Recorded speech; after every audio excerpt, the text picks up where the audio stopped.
Boa noite, queridos irmãos, queridas irmãs, vocês que sempre nos acompanham aqui na live, na página da Pastoral do Cuidado do Sínodo Planalto Rio-Grandense, Igreja Evangélica de Confissão Luterana no Brasil.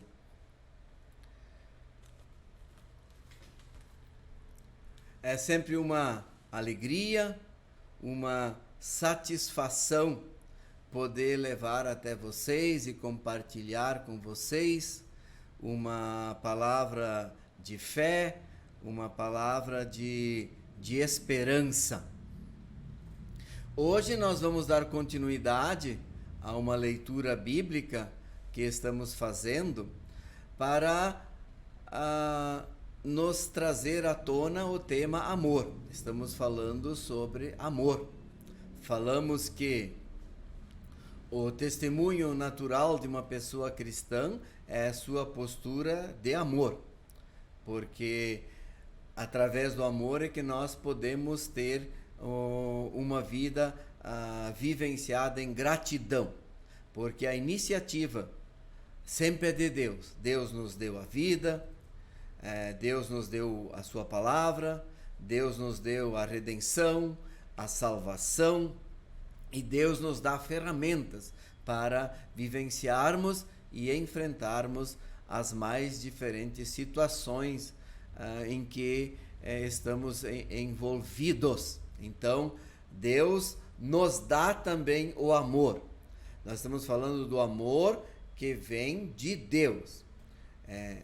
Dissemos que, conforme 1 João, o próprio Deus é amor.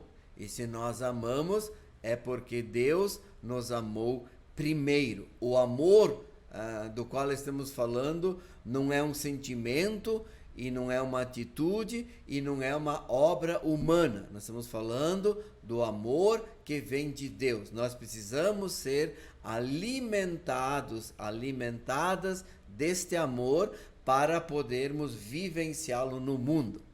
Também sempre dizemos que quando oramos a Deus, em primeiro lugar seria importante pedir que Deus nos conceda este amor e os dons necessários para podermos testemunhar este amor no mundo. Também dissemos que, assim como uma árvore dá o fruto de acordo com o tipo da árvore, o amor cristão dá alguns frutos por natureza deste amor. E é isso que nós estamos conversando, baseado em 1 Coríntios 13, né? Onde o apóstolo Paulo, então, fala deste amor, né? E nós já falamos, então, que o amor, ele procura não satisfazer somente os seus interesses. Foi a primeira coisa que nós falamos, baseada em 1 Coríntios 13.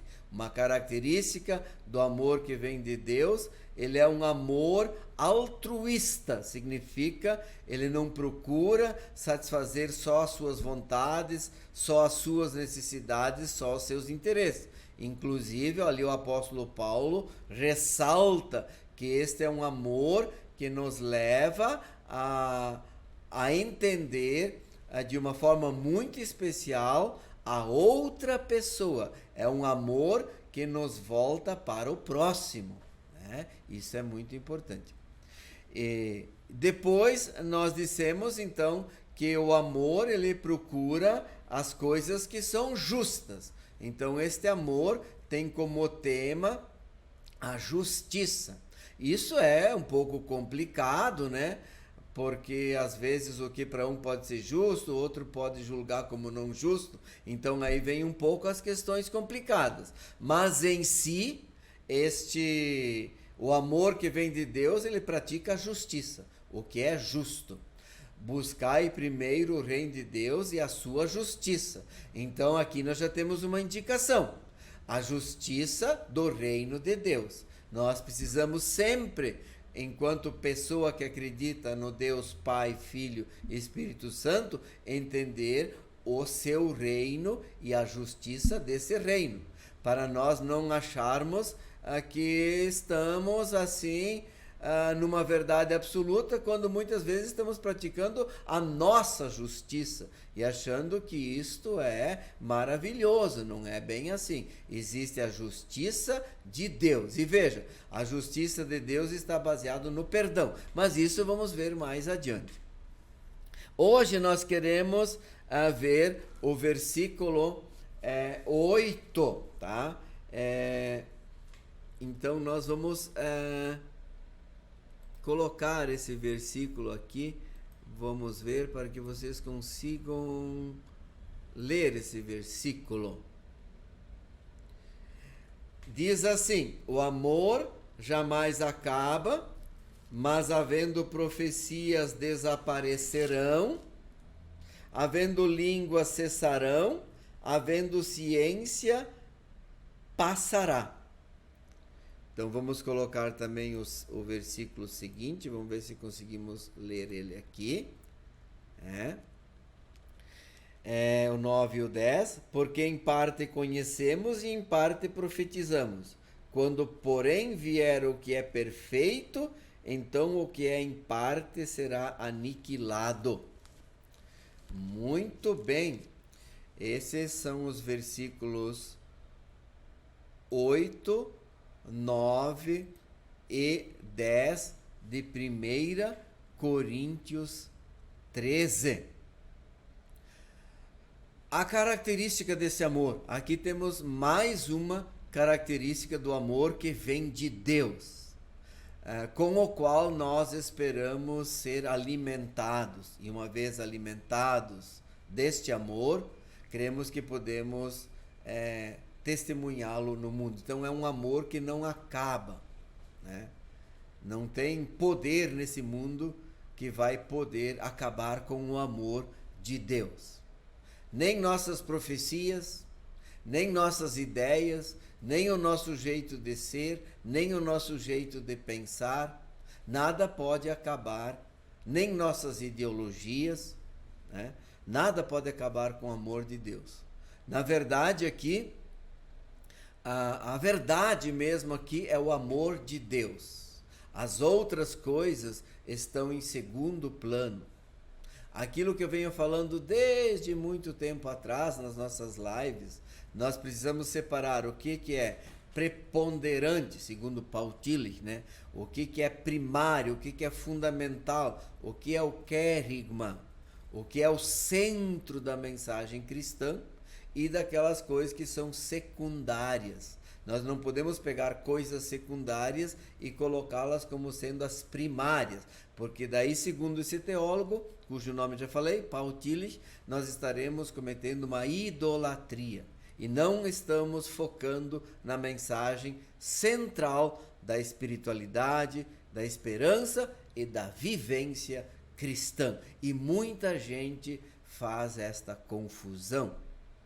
Transforma a sua maneira de ser e a sua maneira de pensar como modelo para todas as outras pessoas. Não, um modelo, ninguém pode ser um modelo. Podemos dar testemunho, mas um modelo para o outro nós não podemos ser. Porque o modelo para nós nós temos que pedir para Deus o amor de Deus. É o amor de Deus, a misericórdia de Deus, a bondade de Deus que precisa nos mover a nossa forma de ser. E aí nós também vamos sempre ser autocríticos com as coisas que pensamos, com as coisas que fazemos. Veja, aqui o apóstolo Paulo está dizendo, havendo línguas vão passar, havendo ciência, conhecimento, é importante, né? Passarão, são importantes. São importantes. Você conhecer uma língua e diferente da tua, da que você aprendeu desde criança, no teu país, como nós no Brasil aprendemos português e estudamos outras línguas, é interessante. Um dia vamos falar o que é de fato falar em línguas estranhas na Bíblia. Também temos que esclarecer algumas coisas quanto a isso. Havendo por exemplo, aqui ele diz, em parte conhecemos e em parte profetizamos. Então nós também temos que cuidar. Num momento mais adiante vamos falar o que é de fato profetizar na Bíblia. O que é profecia na Bíblia. Existem alguns entendimentos sobre isso, né?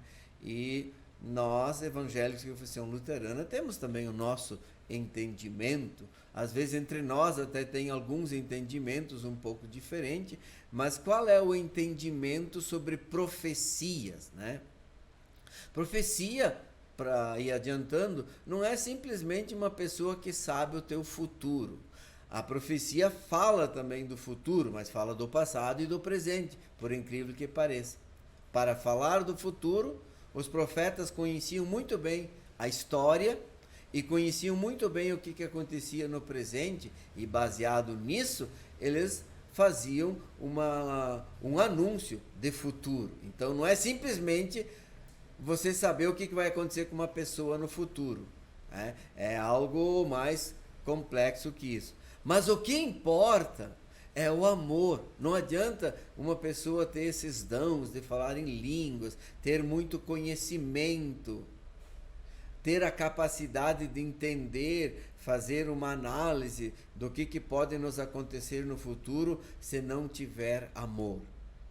Evidentemente que todas essas coisas são importantes, mas segundo o apóstolo Paulo, se elas não são preenchidas com o amor que vem de Deus, elas não servem para nada. Elas só servem para a fama de uma pessoa, assim, para o orgulho de alguém. É uma coisa muito pessoal e acaba sendo egoísta.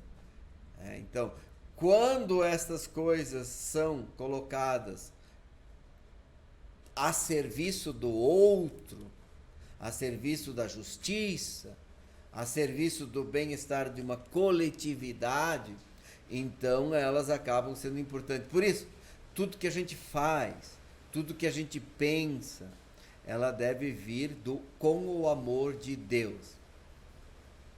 Por isso que quando Jesus falou: tudo que vocês pedirem em meu nome, isso eu vos concederei. Então, eu refleti muito sobre isso. Inclusive, essa semana eu estava visitando pessoas numa das casas de apoio, onde familiares ficam pernoitando, né? Aqui em Passo Fundo, durante o período de internação de familiares, especialmente quando essas estão na UTI, aí não pode ficar direto lá. E tenho feito umas visitas nessas casas, e aí a gente tem refletido: mas como assim? Eu pedi tudo para Deus, eu pedi saúde, eu pedi para não ficar doente, eu pedi para o meu familiar não ter um acidente, e não aconteceu exatamente o que eu pedi. E aí, o que é esse tudo? Então, Deus estaria em Jesus Cristo, ali no Evangelho, fazendo uma falsa promessa? Não me parece. É o que a gente tem que ter. Quando a gente começa a entender o todo da Bíblia, o todo do Evangelho, a partir do centro da mensagem, como diz lá o Paul Tillich, então a gente começa a entender também essas coisas. Nós temos que pedir o amor para Deus. Quando nós temos o amor, então a gente começa a conseguir vivenciar e enfrentar as grandes dificuldades da vida. Porque não está prometido por Deus nós não passarmos por sofrimentos e dificuldades. Isso nós também já falamos bastante sobre isso. A nossa esperança em Deus não é passarmos toda a vida sem nenhum sofrimento, sem nenhuma dificuldade, sem nenhum percalço na vida. Eles acabam acontecendo para nós. E quem diz o contrário, eu penso que está tentando, em nome da religiosidade, da espiritualidade, enganar pessoas. Porque se você prega esse tipo de coisa, que nunca vai acontecer nada para você, você nunca vai ter sofrimento nenhum, se você fizer isso, se você pedir dessa forma, se você pensar daquele jeito, E aí, quando acontecer, como é que fica essa pessoa? A gente tem falado. Ou ela vai se desiludir com Deus, ou ela vai ainda se culpar pela situação que aconteceu, porque ela vai achar assim, não, eu não pedi direito, eu não fiz direito, não fiz como me mandaram fazer, por isso que Deus não olhou para mim. A misericórdia, a bondade e o amor de Deus é para todos de forma incondicional. Então eu entendi que esse tudo tem a ver com amor, que o amor está relacionado ao tudo, o que nós precisamos para ter salvação, para ter redenção, para ter força, porque o amor não acaba. Todas as coisas acabam, mas o amor não acaba. Então hoje eu falei sobre uma outra característica do amor que vem de Deus. É o amor que não acaba. O nosso sentimento de amor, ele é muito volátil. Ele está muito relacionado a interesses pessoais, a interesses egoístas, muitas vezes. Mas o amor que vem de Deus, ele é perene. Ele é uma árvore cujas folhas nunca caem. É perene. Então, que Deus possa te abençoar com este amor, porque a partir dele nós teremos uma força enorme para enfrentar as coisas da vida. Fique na paz e que o amor de Deus cubra e dirija teu coração, teu pensamento e a tua vida. Vamos ouvir mais uma vez o hino do Martinho Lutero, né? Deus é castelo forte e bom.